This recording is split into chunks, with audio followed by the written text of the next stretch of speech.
మెదక్ జిల్లాలోని కొలువైన సీతారామాంజనేయ స్వామి దేవస్థానంలో సీతారాముల కళ్యాణం అంగరంగ వైభవంగా కొనసాగింది. ఉత్సవమూర్తులను ఆలయం చుట్టూ పల్లకీపై ఊరేగింపులు చేశారు. ఈ కార్యక్రమంలో తెలంగాణ మాజీ deputy speaker Medak MLA Padma Devender Reddy పాల్గొన్నారు. ఈ కార్యక్రమానికి బట్టి జగపతి, మున్సిపల్ చైర్మన్ చంద్రపాల్, రాగి అశోక్, కౌన్సిలర్లు మామిళ్ళ ఆంజనేయులు, ఆర్కే శ్రీనివాస్, మధుసూదన్ రావు పాల్గొన్నారు.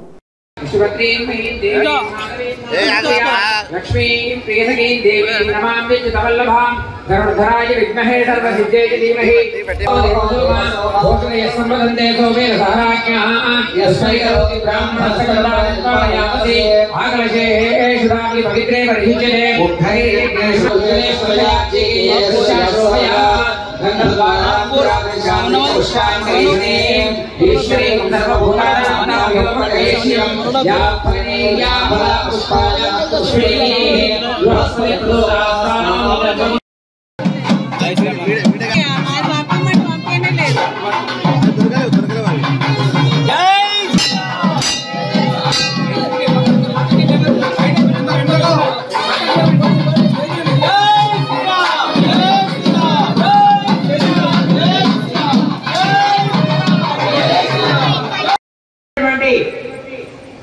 అవతారాలు ఈ రామకృష్ణ అవతారాలు రెండు కూడా మనం ఒక అద్భుతమైనటువంటి విషయాన్ని తెలుసుకుందాము.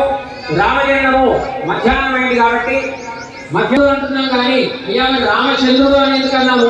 రామసూర్యుడు అనొచ్చు, రామ ఇంద్రుడు అనొచ్చు, రామచే. ఇక్కడ ఒక చిన్న చమత్కారమైనటువంటి కథ ఏంటంటే, మధ్యాహ్నం పుట్టినటువంటి